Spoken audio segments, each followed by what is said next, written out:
Sou o professor Tambo. No módulo de hoje iremos discutir sobre os fundamentos de procurement e logística, onde iremos inicialmente falar sobre os conceitos de procurement, sobre o processo de procurement, compliance, algumas etapas de procurement. O que é procurement? O termo procurement tem vários significados. Um deles significa tanto obter ou licitar, adquirir algo. É um conceito assim, digamos, tradicional, muito comum, mas para as empresas, para as organizações, o que é procurement? O procurement é um processo estratégico de obtenção ou adquirir um bem e serviço.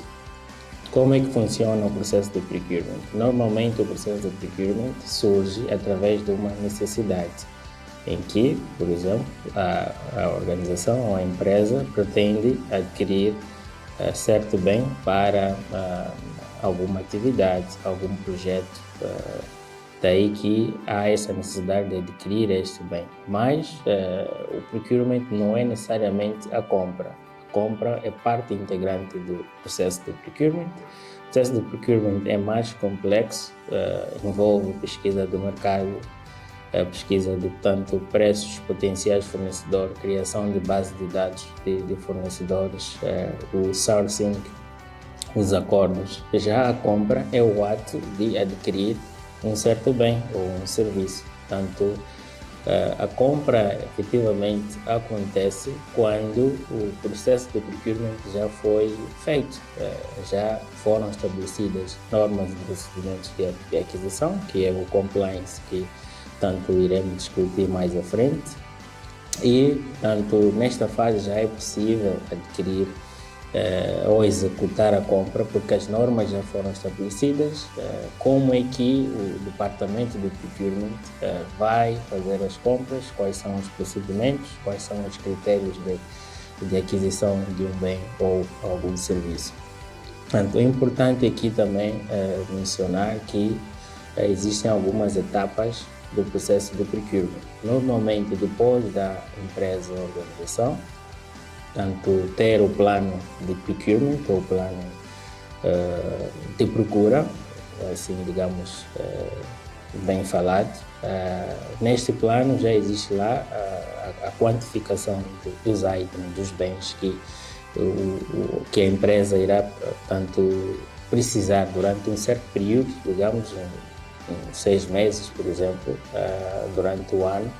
Inicialmente a empresa faz o projeto, dizendo que este ano iremos construir 4 edifícios, iremos adquirir mobiliário de escritórios, iremos adquirir viaturas, iremos adquirir motorizadas, por exemplo.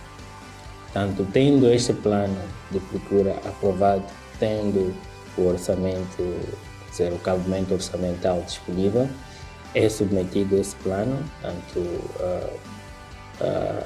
aos aprovadores, para obter estas aprovações, e são feitas requisições. Portanto, já temos aqui a necessidade aprovada, portanto, é a fase do pessoal fazer a requisição, faz o request for quotation ou request for procurement, dependendo do uso do termo. Normalmente é chamado o RFP, que é o request for procurement ou request for quotation. Nesta fase do request for quotation, o requisitante já desenhou tanto o que precisa, já deu as especificações técnicas ao departamento de procurement.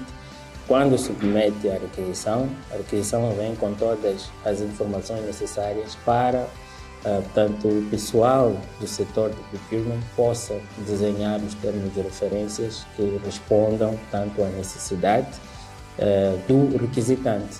Nesta fase há tanto uma espécie de debate ou questões, uma fase em que o pessoal do procurement sempre busca colher o máximo possível de informação para poder permitir que os potenciais fornecedores tenham informações suficientes para poder apresentar a sua proposta. Então, envolvido esta fase, lança-se tanto o concurso para pré-qualificar os potenciais fornecedores. Tanto estes requisitos são desenhados através de um SOP, um POP, ou mesmo o compliance já prevê quais são tanto os requisitos básicos para um concorrente, os documentos legais da própria empresa, digo assim, os alvarás, os NUITs, as declarações e certidões do INSS, de quitações, que tanto vão fazer parte como requisitos para que os concorrentes possam ser elegíveis a participar ou fazerem parte deste processo. Após receber tanto estas propostas, digamos assim, fechadas, preciso que haja um comitê de procurement. O que é um comitê de procurement? Um comitê de procurement é um grupo de pessoas. Normalmente as empresas definem até certo ponto o limite de membros, tem sido 3 a mais, no mínimo 3 ou 4 tanto, membros para poder avaliar as propostas recebidas, né, e submeter o processo para as devidas aprovações. Portanto, quando são recebidas as propostas, faz-se o comitê, como eu mencionei anteriormente, composto por 4 ou mais membros, feita a avaliação com checklist, que é um checklist do processo, portanto, um documento que vai permitir a verificação de que todos os requisitos pré-estabelecidos, tanto no concurso anunciado, foram devidamente atendidos e se os proponentes apresentaram todos esses requisitos. Portanto, nesta avaliação, define-se tanto a pontuação e qualifica-se os potenciais fornecedores. Portanto, nesta fase também, cria-se, podemos assim dizer, criar a base de dados de potenciais fornecedores para uma determinada necessidade ou um determinado serviço. Vamos assim dizer, por exemplo, vamos fazer a base de dados para fornecedores de consumíveis de escritório. Aí nós vamos criar uma base de dados, digamos assim, no mínimo 3 fornecedores, que é para poder permitir que durante o exercício tanto do procurement haja mais alternativas e vai deixar mais o processo competitivo. Portanto, depois cria-se o bid analysis, que é a matriz de comparação de preços.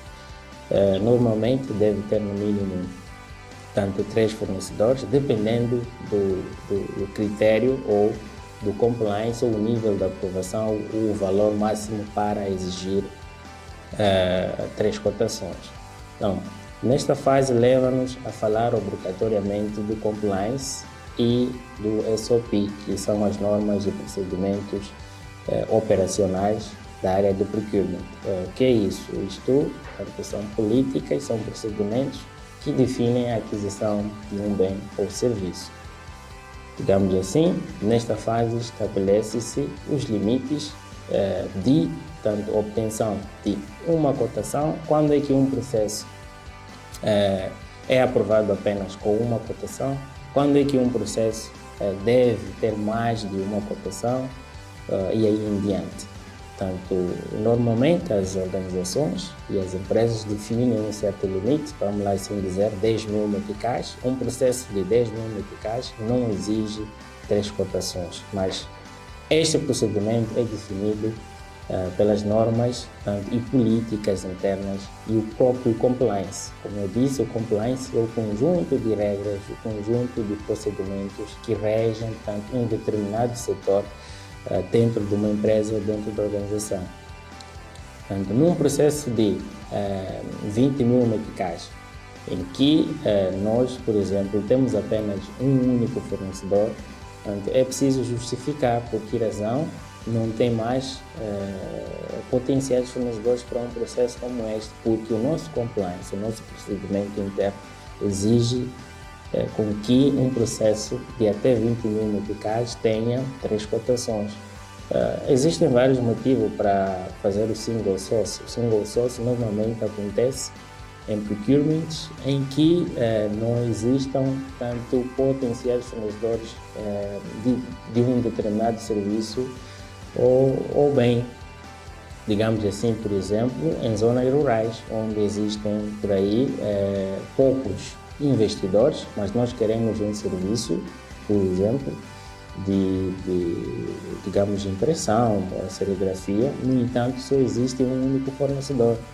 Nestes casos, o comitê tem de assinar tanto um memorando, uma nota explicativa que apura e qualifica este fornecedor, porque o limite, como eu já havia dito, é tanto 3 fornecedores, mas numa situação em que existe apenas um único fornecedor, há necessidade de se fazer o single source e justificar, fazendo, portanto, estas notas, este memorando que vai explicar por que razão e apresentar fatos, né, que naquela área, portanto, não existem mais fornecedores para responder este serviço, por esta razão foi feita uma adjudicação direta. Após o comitê apresentar o processo, submete-se à aprovação, cria-se aquilo que é a purchase order, que é a famosa ordem de compra, ou PO. Portanto, a PO, o que é a PO? É um documento, digamos assim, um contrato que compromete e confirma a adjudicação ao fornecedor. Uma vez a ordem de compra aprovada, é responsabilidade do departamento de procurement enviar, notificar o fornecedor para que entregue o bem ou preste o serviço e a posterior será pago. Um procurement, digamos assim, apurado. Normalmente as organizações e as empresas optam por receber o serviço e fazer o pagamento a posterior. Então, isto também permite com que, de certa forma, pressione o fornecedor tanto a executar um trabalho ou a prestar um serviço com elevados padrões de qualidade. Numa situação em que nós, por exemplo, adiantamos o pagamento, colocamos-nos reféns e em risco, por isso que normalmente um procurement bem apurado, serviço tem de ser pago a posterior. Então, existem vários fornecedores no mercado que aceitam, mas também existem alguns que condicionam o pagamento, mas não podemos, aceitar pagar, digamos assim, a 100% do serviço antes de receber. Normalmente, há espaço de negociação no processo de procurement, portanto, é nesta fase onde nós podemos negociar os termos e condições aplicáveis, e uma das condições que nos favorecem, portanto, é esta, devido à própria complexibilidade no processo de pagamento, porque nas organizações, por exemplo, o processo de pagamento é um ciclo, né? É um flow, e não depende apenas de uma pessoa, tem de seguir, portanto, o flow para os outros intervenientes. Daí que também é importante receber o produto antes de fazer o pagamento, porque temos ainda espaço de manobras para poder aceitar ou recusar o produto, portanto, permite-nos ainda receber um produto de qualidade que responda às especificações do requisitante. Após receber o produto, confirmamos com alguns documentos obrigatórios para o processo de pagamento. Primeiro, fizemos a inspeção visual do bem recebido, onde vamos verificar a validade do produto que foi adquirido, vamos verificar as condições do próprio produto, os defeitos contra fabrico do próprio produto, e assinamos assim tanto a guia de entrega ou a guia de remessa que o fornecedor. A guia de remessa é o documento na qual o fornecedor emite após a entrega do bem, que confirma que tanto a empresa recebeu o certo bem. Então, após receber, encaminha-se o processo para o departamento financeiro efetuar o pagamento, que é outra etapa. Mas, no geral, o processo de procurement começa com uma necessidade, onde nós recebemos tanto o pedido, faz a busca de potenciais fornecedores, faz a matriz de comparação de preço, elabora-se a ordem de compra, recebe-se o produto, ou bem ou o serviço e, por fim, submete-se o processo para aprovação. Então, por esta razão, explicava que o processo de procurement não é exatamente uma compra. Agora, o procurement é mais complexo porque envolve, a pesquisa do mercado. Para fazer um procurement ou uma compra acurada, o que é uma compra acurada?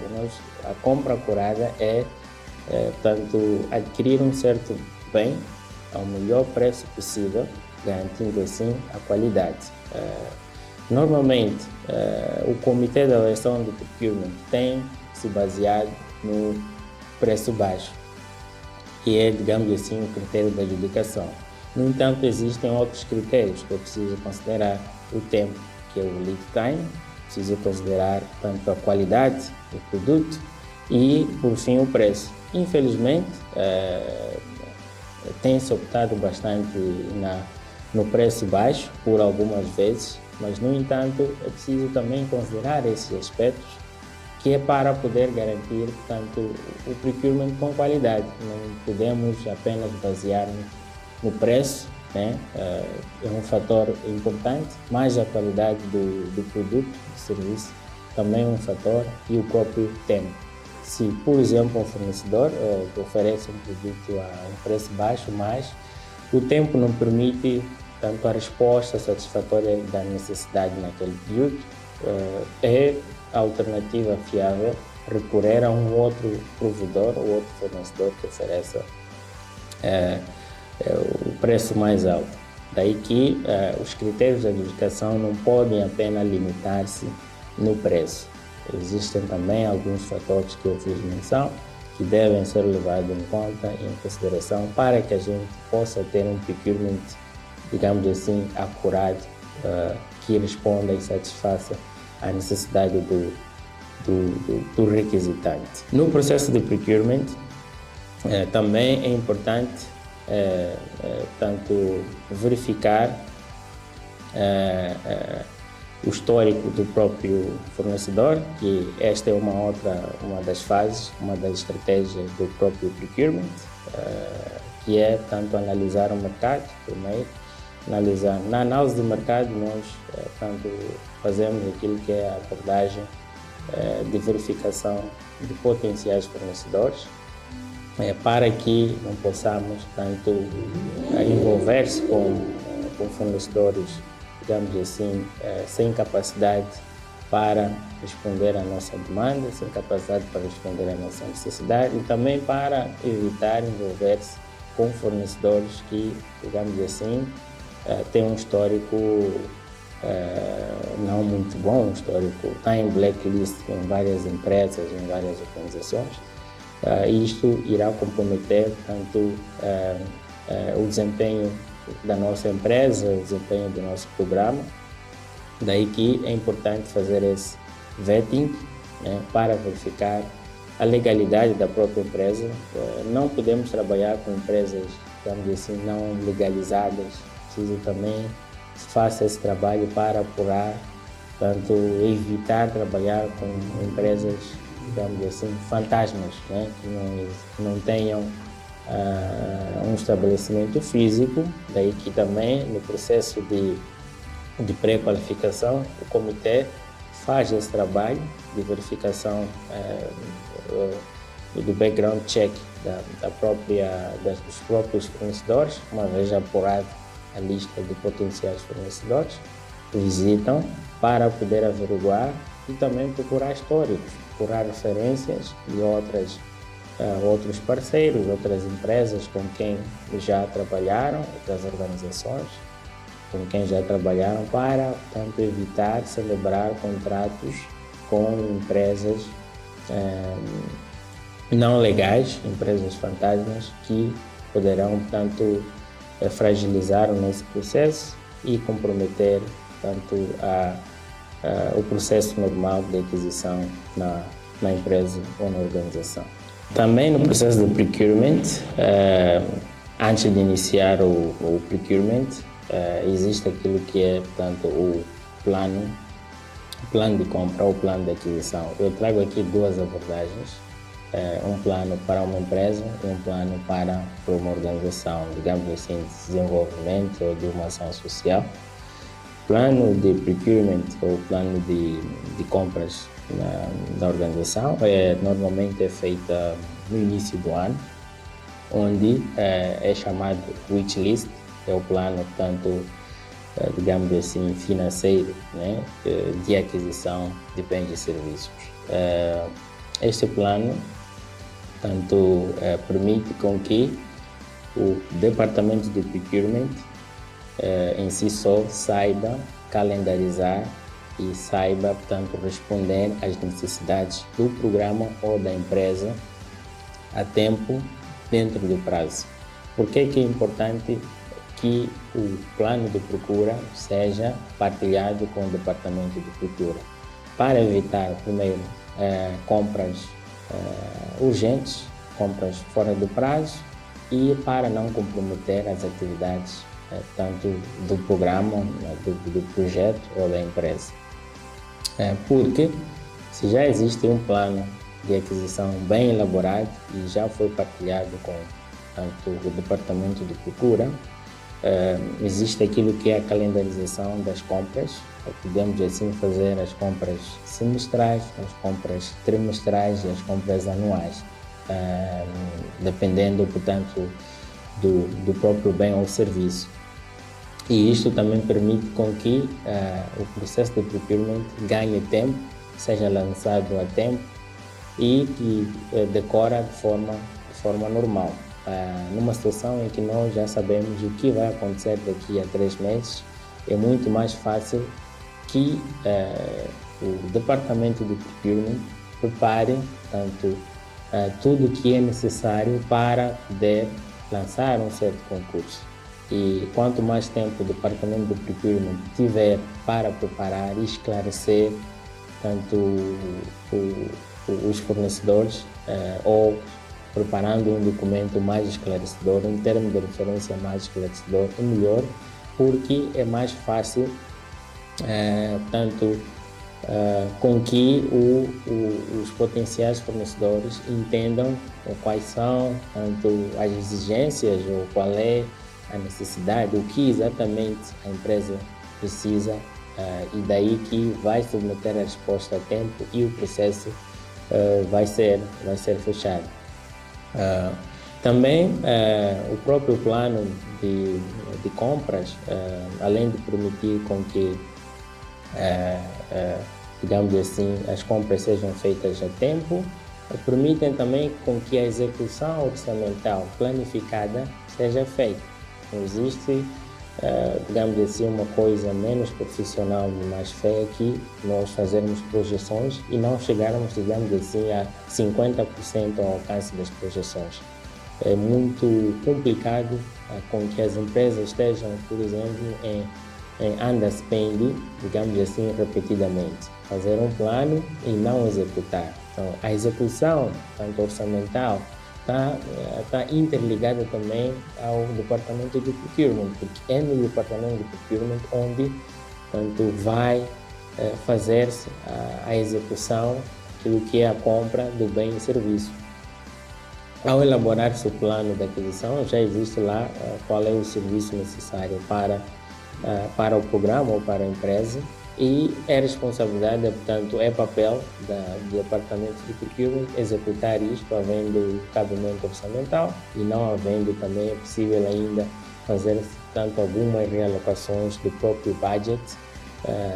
Aí o programa ou a empresa tem de decidir onde irá realocar portanto, o valor para adquirir o bem, dependendo, portanto, da necessidade ou da priorização. O que é mais importante neste momento? Vamos comprar 10 viaturas, não temos orçamento para comprar 10 viaturas. O que é que compramos?